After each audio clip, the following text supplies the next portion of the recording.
오늘 시간에는 하나님은 왜 우리에게 부활의 몸을 주시려고 하시는가 라는 제목으로 함께 말씀의 은혜를 나누기를 원합니다.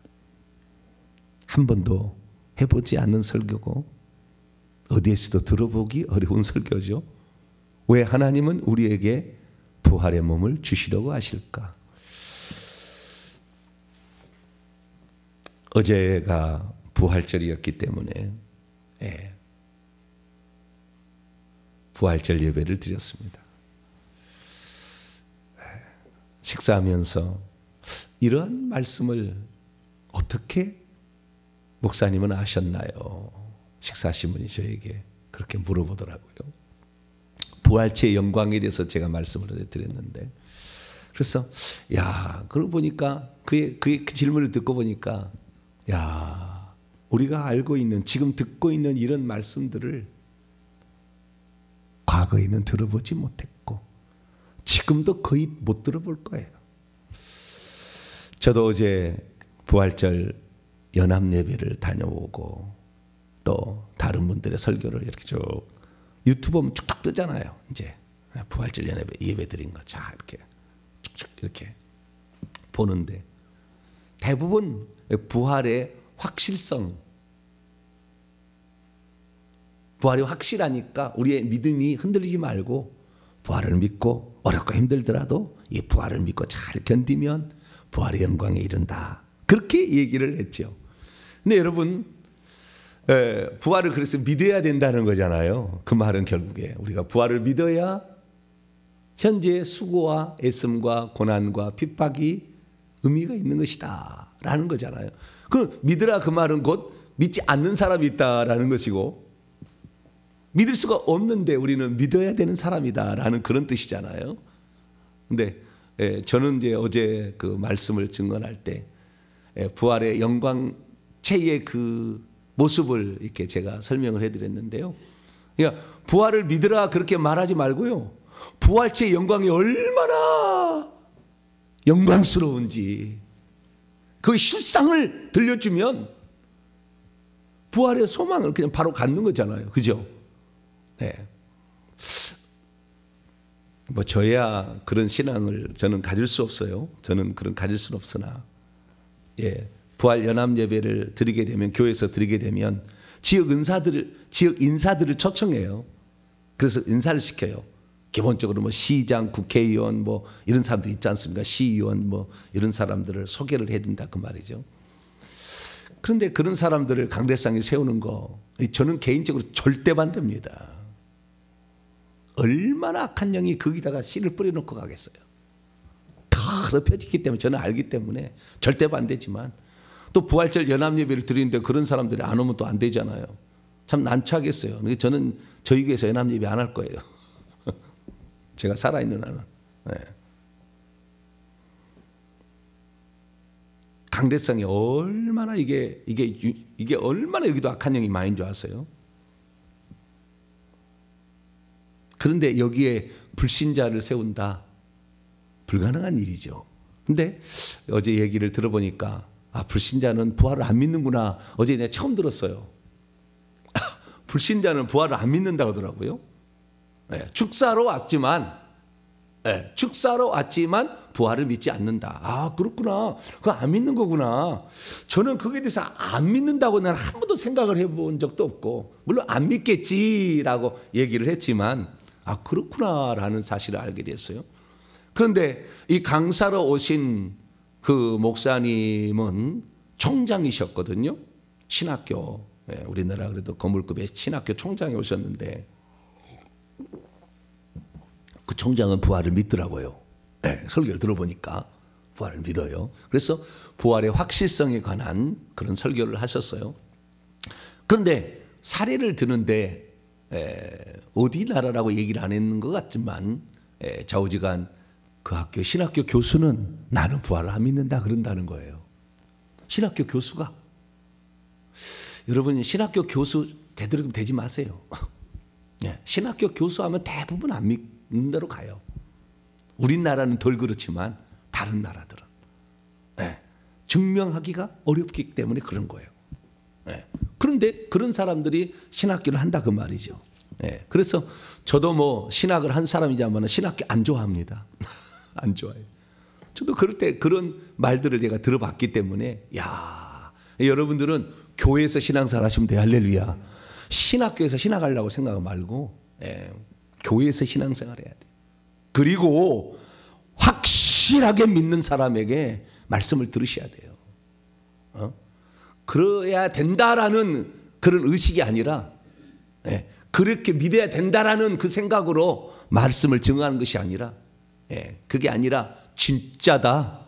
확실한 뭐 이건 말할 필요 없어요. 뭐 증명할 필요 없죠. 그러면 우리가 부활의 확실성을 어떻게 알 수가 있느냐? 부활의 확실성을 어떻게 알 수 있느냐? 이런 문제를 가지고 우리가 설교를 하지 않습니까? 근데 이런 부활의 확실성, 첫째 빈 무덤이었다. 이런 것부터 시작해서 많아요. 부활의 확실성을 증언하는데. 근데 물론 이것들도 우리의 삶에 필요한 것이고 또한 성경에 기록된 거니까 우리가 이런 얘기를 들어봐야 되지만 부활의 확실성 가운데 가장 중요한 것은 진짜 우리가 죽었다 깨어났는데 그 부활의 몸의 그 영광스러움을 우리가 제대로 듣게 되면 소망을 하게 되겠죠. 할렐루야. 우리 믿음은 바라는 것들이 소망이니까 그렇게 돼야 되겠다. 그래서 이 부활의 소망에 대해 얘기를 해야 되는데 그 부활의 확실성만 늘 증언하다 보니까 부활체의 그 영광에 대해서 설교하기가 쉽지 않아요. 근데 때가 됐나 봐요. 그래서 저도 이 부활체 언젠가 제가 설교하리라 그랬는데 올해 설교를 했다는 거 아닙니까? 그래서 이 부활의 몸, 부활체 그 영광스러움이 얼마나 큰 것인가 그것을 어제 제가 말씀을 드렸고요. 어제 말씀을 참조하시면 되고 오늘은 이 왜 우리에게 하나님께서 그런 부활의 몸을 굳이 주시려고 하시는 것인가? 아주 좀 다른 각도에서 보는 거예요. 왜 부활체의 몸을 우리에게 주려고 하는가? 그냥 영체로 우리를 데려가시면 되잖아요. 우리가 지금 육의 몸도 있고 영의 몸도 있잖아요. 두 개 가치를 가지고 있단 말이에요. 그런데 천국에서 부활체로 우리가 들어가지 않습니까? 천국은? 그럼 영체로 그냥 가지. 왜 부활체로 우리를 만들어서 가냐 그 말이죠. 부활체가 되냐 그 말이죠. 자, 힌트들을 보겠습니다. 누가복음 24장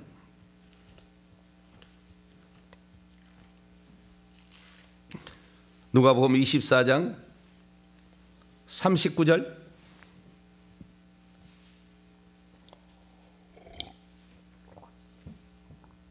누가복음 24장 39절 읽습니다. 시작.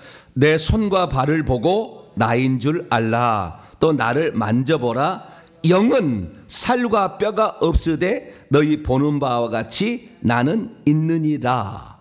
예수님이 부활체인 거죠. 지금 부활해서 지금 제자들에게 보여주고 있는 거니까. 근데 영체는 어떻게 되냐? 영체는 살과 뼈가 없다. 그러면 부활체는 나는 있느니라는 말의 원문이 그렇게 안 돼요. 나는 가지고 있느니라고 해요. 원문에는. 그 가지고란 말을 잘 우리나라 안 쓰니까. 나는 있다. 그렇게 그냥 해버리는데 가지고 있다는 거예요. 너희 보는 바와 같이 나는 살과 뼈를 가지고 있다. 부활체하고 영체의 차이는 살과 뼈가 영체는 없는 것이고 부활체는 있는 거예요. 그러니까 제가 어제 그런 얘기했지 않습니까? 영은 피를 흘리지 않는다. 영은 꼬집어도 안 아프다. 그러나 부활체는 어떻게 돼요? 아프고 피를 흘리는 거예요. 아프고 피가 흘리는 거예요. 그래서 이 부활체는 육체하고도 비슷한 거예요. 그렇잖아요. 살과 뼈가 있고 피도 있고 피도 흘리고 그 다음에 꼬집으면 아프고 다치면 상처 나는 거, 이것은 부활체의 특징입니다. 그래서 육체와 비슷한 점이 있다. 그것뿐만이 아니에요. 그 밑에 보세요. 또 두 번째 특징 42절에서 43절 누가복음 24장 42절에서 43절 말씀 읽습니다. 시작. 이에 구운 생선 한 토막을 드리니 받으사 그 앞에서 잡수시더라.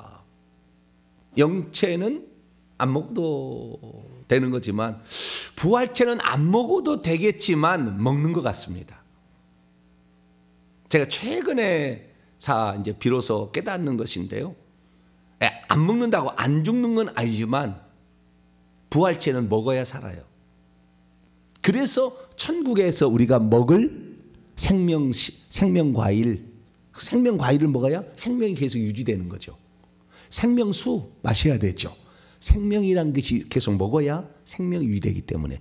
부활체는 제가 봤을 때는 영처럼 죽지는 않는다고 말할 수는 있겠지만, 그러나 천국에서는 그것이 돈을 주고 살 것이 아니라 그냥 거저 얻는 것이니까 계속 먹음으로써 그 생명이 충실하다. 여러분, 천국에 가서 집을 짓고 사는데요, 집을 짓고 사는데 새 예루살렘 성이 일종의 천국의 본부입니다. 본부. 새 예루살렘 도시 안에 각기 집을 짓고 사는데 한가운데가 쉽게 말하면 궁전이 있는 거예요. 하나님의 궁전. 왕이 사는 것이죠. 그 궁전 안에 제가 얘기했죠. 왕의 딸, 왕의 신부, 왕의 비빈, 왕의 시녀들 다 궁전 안에 살아요. 근데 새 예루살렘 성 안에는 일반 평민 고관들 여기서 살죠. 여기에서 이렇게 사는 거예요. 그래서 사는 데게 되는데, 집을 짓고 사는 데에 우리의 이제 이 세상의 개념과 약간 다른 개념이에요.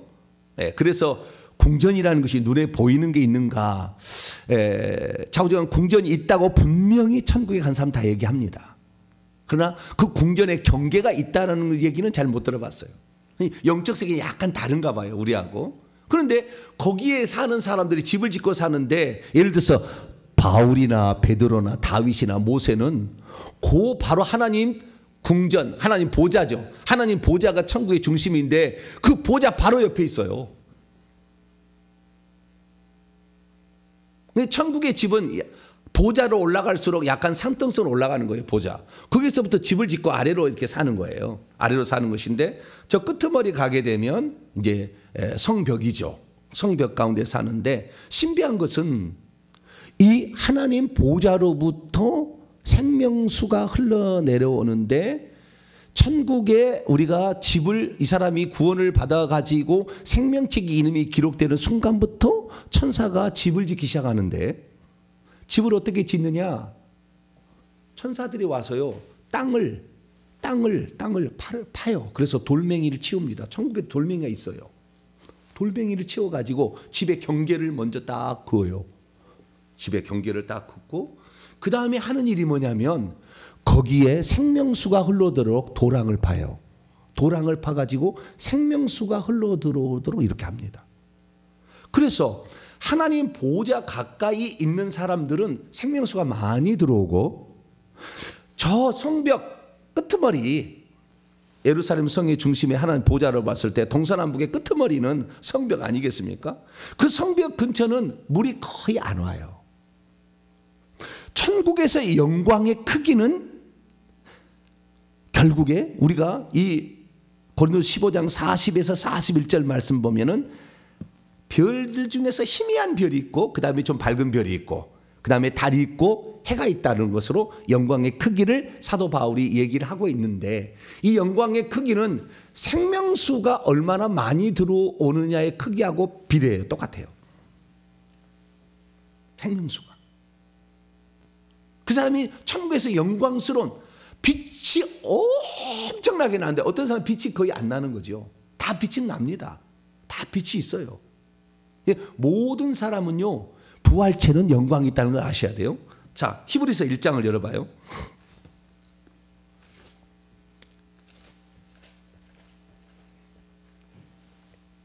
히브리서 1장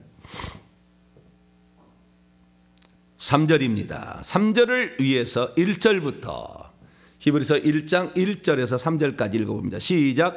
옛적에 선지자들을 통하여 여러 부분과 여러 모양으로 우리 조상들에게 말씀하신 하나님이 이 모든 말 마지막에는 아들을 통하여 우리에게 말씀하셨으니, 이 아들을 만유의 상속자로 세우시고 또 그로 말미암아 모든 세계를 지으셨느니라. 이는 하나님의 영광의 광채시요 그 본체의 형상이시라. 그의 능력의 말씀으로 만물을 붙드시며 죄를 정결케 하는 일을 하시고 높은 곳에 계신 지극히 크신 이의 우편에 앉으셨느니라.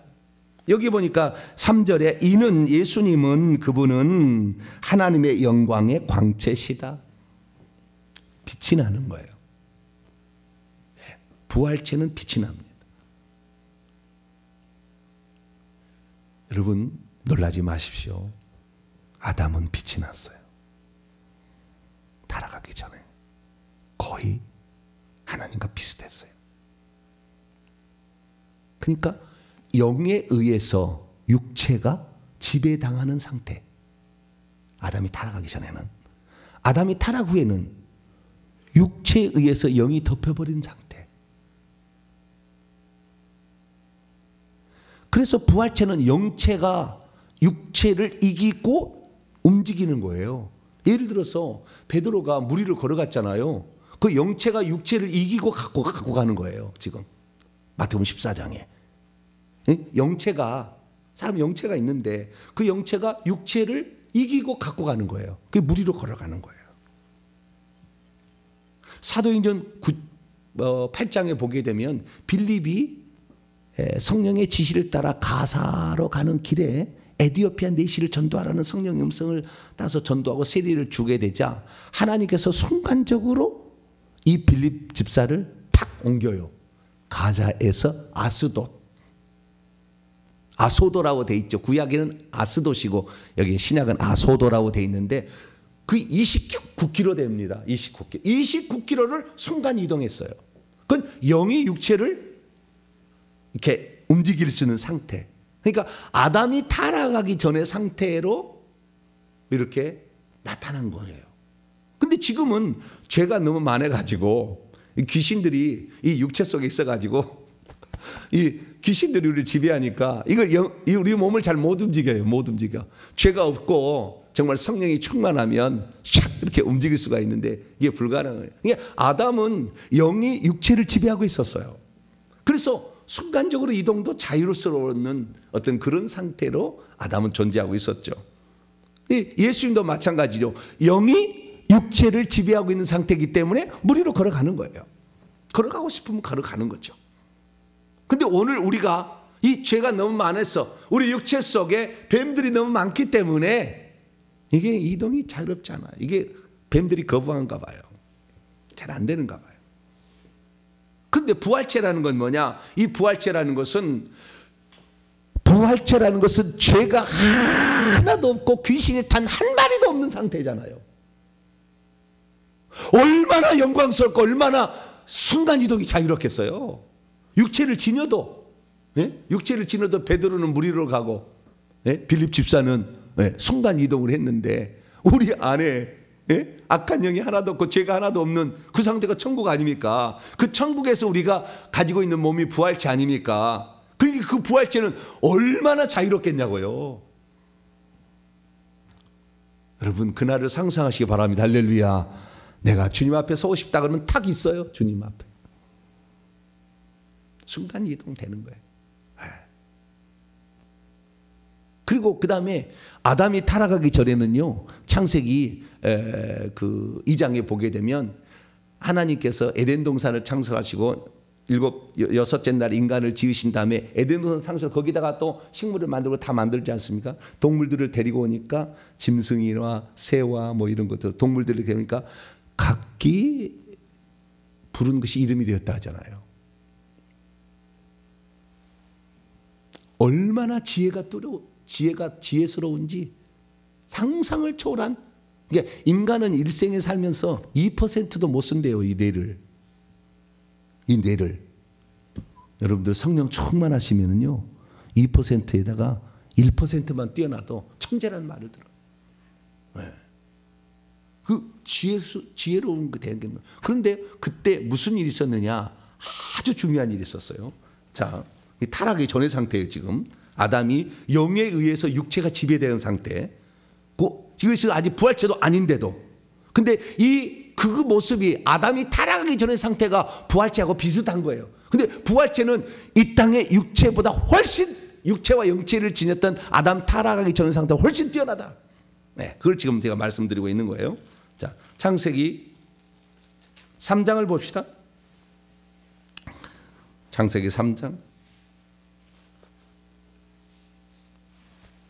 두 가지 있는데요. 첫째, 1절을 봅시다. 창세기 3장 1절 시작. 그런데 뱀은 여호와 하나님이 지으신 들짐승 중에 가장 간교하니라. 뱀이 여자에게 물어 이르되 하나님이 참으로 너희에게 동산 모든 나무의 열매를 먹지 말라 하시더냐. 여기 보니까요, 이 뱀이 요한계시록 12장 9절 보면은 옛뱀 곧 마귀라고도 하고 온천하를 꿰는 자, 사단이라고도 하는 온천하를 꿰는 자라고 나오잖아요. 요한계시록 12장 9절에. 그럼 이건 지금 천사잖아요. 천사하고 대화가 되잖아요. 그렇죠? 여러분 지금 천사하고 대화가 됩니까? 천사를 보지도 못하죠. 대화가 안 되죠. 여러분 우리가 구원 얻었으면요, 2명의 천사가 딱 지키고 있어요. 지금. 내가 하나님 앞에 기도 많이 해서 회개 많이 하고 영적 전쟁을 많이 수행하면은요, 천사도 계급이 바뀌어가지고 다른 천사가 와요. 일평생에 가지 않아요. 물론 거의 일평생에 가지만 더 큰 영적 싸움을 진행하려면 호위하는 그 천사가 커야 되기 때문에 능력이. 근데 천사하고 말하잖아요. 두 번째 3장 8절입니다. 3장 8절 읽습니다. 시작. 그들이 아담과 하와가 그날 바람이 불 때에 동산에 거니시는 여호와 하나님의 소리를 듣고 아담과 그의 아내가 여호와의 하나님의 낯을 피하여 동산 나무 사이에 숨지라. 낯은 얼굴이라는 거잖아요. 하나님의 얼굴. 동산을 거니시는 하나님의 얼굴도 보고 소리도 들었죠. 어떻게? 바람이 불 때. 바람이 불 때라는 말은 무슨 말입니까? 이게 원문에 보면요, 영 안에 소리 돼 있어요. 뭐라고요? 바람이 불 때가 아니요. 바람이 불 때가 아니고 영 안에서. 근데 영적 세계를 모르니까 그냥 바람이 불 때라고 의역을 했습니다. 개역성경은 의역을 했어요. 원문은 영 안에 소리 돼 있어요.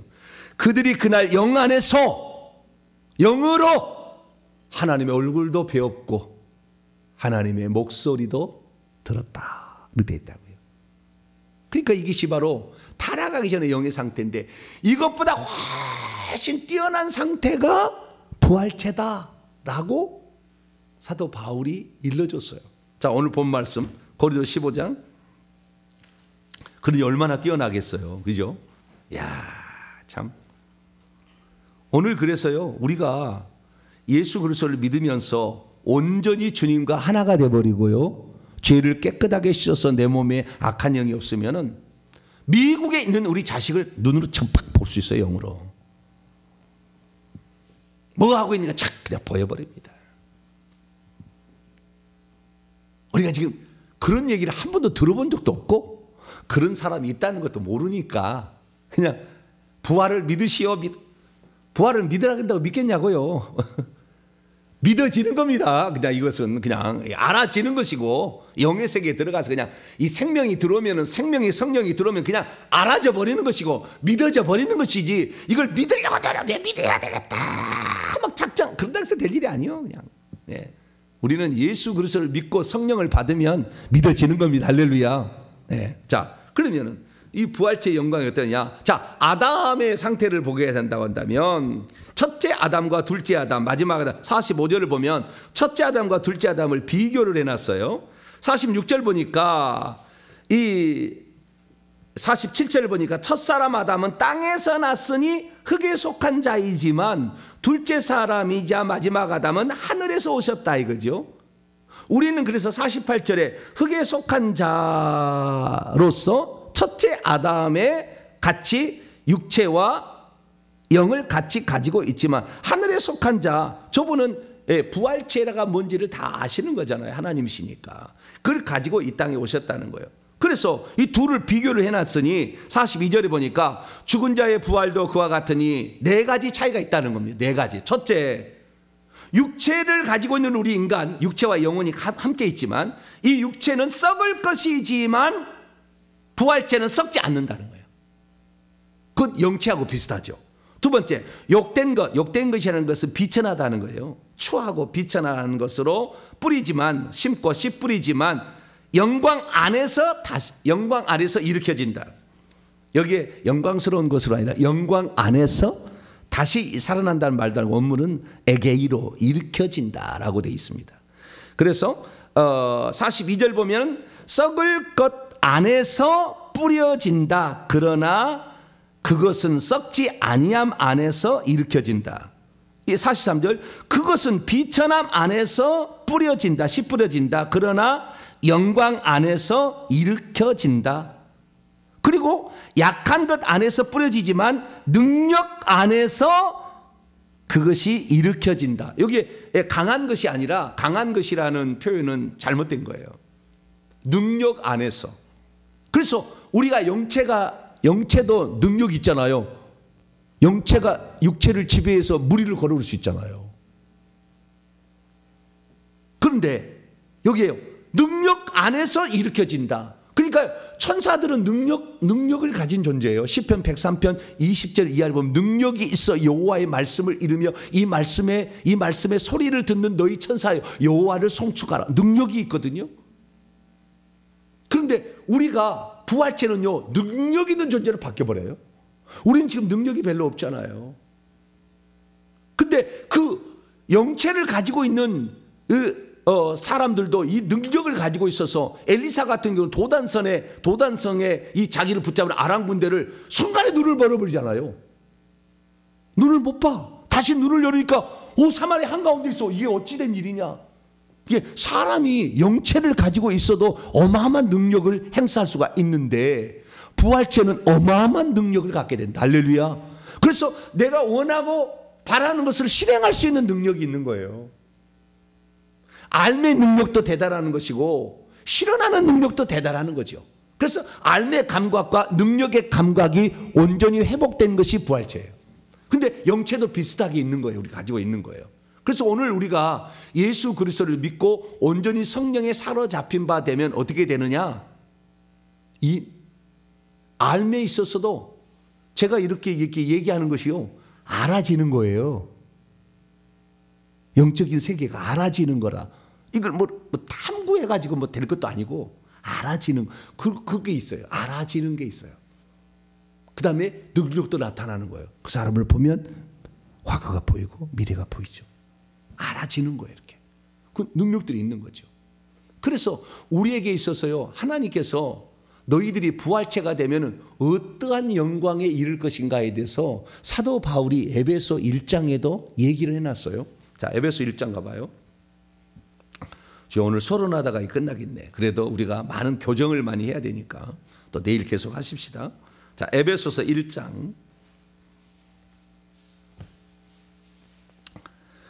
사도 바울이 우리 예수 믿는 사람들이 알아야 될 거, 그래서 이것을 너희가 소망하고 바라고 기도하라 라고 기도문을 우리에게 가르쳐 줬어요. 기도문을. 그 기도문이 1장 15절에서부터 23절까지 기도문인데 그 중에서 17절부터 봅니다.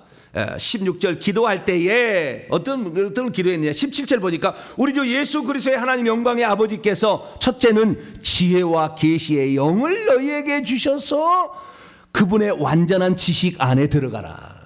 이게 첫 번째예요. 지혜와 계시의 영이 있어야 돼. 그래야 알아지는 거예요. 사도 바울이 다 누구에게 들어서 배워서 아는 게 아니라고. 지혜와 계시의 영이 임하니까 알아진 거예요. 그래서 써놓은 거예요. 두 번째 18절 너희의 마음의 눈을 밝히사 그의 부르심의 소망이 무엇이며, 두 번째는 뭐예요? 그의 부르심의 소망이 무엇이며. 우리를 왜 불렀는가? 그 부활체의 놀라운 영광 가운데 들어가려고 부른 거예요. 세 번째 성도 안에서 그분의 기업의 풍성함이 뭐, 우리가 하늘에서 차지할 그 영토, 기업, 다스릴 왕국이 얼마나 풍성한지를 알아야 된다. 이 땅에 땅 몇 평 샀고 건물 하나 올렸다고 이게 부자가 아니고 천국에서 우리가 다스리게 되고 차지하게 될 영토가 있다라는 것을 눈을 열어서 알아야 된다 이게요. 계시는 열려야. 그 다음 19절 그분의 힘의 위력으로 역사하심을 따라 믿는 우리에게 베푸신 능력이 얼마나 큰지를 너희들 알아. 그러니까 여기도 능력의 크심을 얘기하고 있어. 능력. 우리가 얼마나 부활체가 되면 얼마나 큰 능력을 소유할지를 알아야 된다. 우리가 회개를 해가지고 성령의 인도를 받아도 우리가 이 땅에서 그 능력을 써서 사도행전 3장에 보면 나면서 걷지 못한 자를 나는 은과 금은 내게 없거니와 내게 있는 것으로 내게 주노니 곧 나사렛 예수 그리스도 이름으로 걸으라 그랬더니 걸었어요. 여러분, 병든 것을 치유하는 거하고 장애로 태어난 사람을 고친 것은 차원이 달라요. 고장난 것은 조금 더 고치기 쉬워요. 고장난 것은. 그런데 아예 개발이 안 된 것은, 발달이 안 된 것을 그걸 어떻게, 날 때부터 소경 눈 시각 장애인을 눈 뜨게 하는 거하고 날 때부터 장애인으로 태어난 사람을 걷게 하는 것은 보통이 아니라고. 그런데 능력이 나타나는 거잖아요. 능력이. 우리는 우리가 알지 못하는 어마어마한 지금 영의 세계가 있는 것이고 그 영의 세계의 가장 최고의 극점에 도달한 상태가 부활체 영광이다. 할렐루야. 그것은 누구든지 예수님이 부활의 광채를 가지고 있듯이 우리들도 다 부활의 기본적인 이런 걸 가지고 있는데 그 능력의 차이가 별과 달과 해의 차이가 또 있다. 거기에 이렇게 말하는 것입니다. 그러면 하나님께서 왜 우리에게 이런 부활체의 영광을 주려 하느냐? 간단한 것이에요. 하늘에서 우리가 다스릴 기업을 있는데 그 기업을 다스리려면 능력이 뛰어나야 되잖아요. 알미 뛰어나야 되잖아요. 하늘에서 우리를 하나님께서 상속자가 되어서 당신의 나라를 기업으로 물려주어서 우리를 다스리게 하려면 천사보다는 뛰어나야 되잖아요. 종보다는 뛰어나야 되잖아요. 지금은 우리가 능력면에서 육체를 지녔기 때문에 부족하지만 천국에 들어가면 육체 안 지니잖아요. 훨씬 뛰어난 존재가 되는 거예요. 그래서 결국에 지금 이제 오늘 이제 서로만 얘기가 끝났는데 결론은 무슨 말씀드리려고 그러는 거예요. 우리를 하늘에서 하나님의 상속자가 되게 해서 하나님의 나라를 기업으로 물려줘서 그 나라를 다스릴 자로 만들려니까 부활체로 만들어야 되는 거죠. 시간과 공간을 뛰어넘는, 지식을 알물 뛰어넘는 능력이 엄청난 이런 존재가 필요한 거죠. 그러니까 우리가 천국에 가면 그런 존재가 되는데 이런 존재가 되는 모든 것들을 우리는 이 세상에 있을 때에 그것을 확보해서 가는 것이지 천국에서 그 영광은 절대 바꿔지지 않는다. 영의 나이는 절대 바꿔지지 않는다. 한 번 받은 그 등급은 영원히 존재한다. 그런데 이 짧은 시간 안에 우리가 그것을 알 수가 있는데 나 예수 믿었으니 나 천국 가는데 뭘 교회를 나오라 마라 무슨 이 귀신을 쫓아내는데 회개하는 뭘 그렇게 괴롭히려고 이렇게 하느냐. 멍청한 사람이요. 그 멍청한 사람이요. 지금 아무것도 모르는 사람이라 아무것도 모르는 사람이요. 천국이 어떤 것인지를 지금 전혀 모르니까.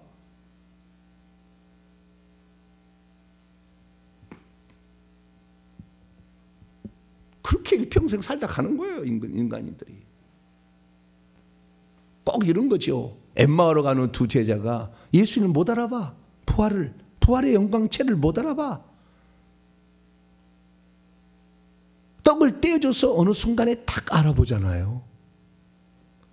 저와 눈은 영적인 눈이 열려지기를 축원합니다. 제가 하는 말을 들어보면은요, 이 하나님의 사람들 거룩한 신부가 되어서 이렇게 천국에 자멸할 때는 눈이 팍 뜨여요. 눈이 탁 뜨인다고. 영의 눈이 탁 뜨여. 아, 그렇구나. 우리가 살아가는 세상이 이게 전부가 아니고 이건 스쳐 지나가는, 잠시 스쳐 지나가는 것이구나. 진짜가 있구나. 그 진짜를 위해서 우리 살아갑시다. 할렐루야. 회개를 해야, 귀신이 없어야 타락하기 아담의 상태만 돌아가도 우리 어마어마한 거예요. 예. 그래서 우리가 날마다 회개하자는 것입니다. 우리 회개합시다. 회개하시고 더 회개하셔서 성령으로 충만히 받고, 그래서 영적 싸움에서 이기게 되면 우리는 하늘의 상속자의 분량이 커지는 사람이 되는데, 내가 그 상속에 대해서 내일 다시 더 얘기할게요. 오늘 엄청 중요한 얘기가 많이 있었는데 우리가 좌우지간 이 부활체의 영광은 어마어마하다. 그래서 그것은 우리를 하늘에서 상속자로 우리를 세우시려고 하나님 그렇게 끌어올리는 거다. 근데 그렇게 올려져야만이 그 사람이 하늘에서 그렇게 지배를 하는 거지, 올려지지 않는 사람은 천국에서 그 상태로 영원히 산다. 우리가 그 나라에 올려질 수 있도록 주님 제 영적 감각을 열어주시고 회개해서 더 주님과 가까이서 주의 얼굴을 볼 수 있는 그런 자가 되게 달라고 간절히 기도하시기 바랍니다. 거룩하신 하나님 감사합니다. 우리가 이 땅에서만 사는 존재가 아니고 하늘에서 부활체로 살아야 되는데 그 부활체는 어마어마한 능력을 가지고 있습니다. 주여, 이 땅에서부터 그 부활체의 능력을 얻기 위하여 살아가게 될 때 한 걸음 한 걸음 주님이 원하는 부활체를 만들어가는 우리 모두가 되게 해 주옵소서. 우리 주 예수 그리스도의 이름으로 기도하옵나이다. 아멘.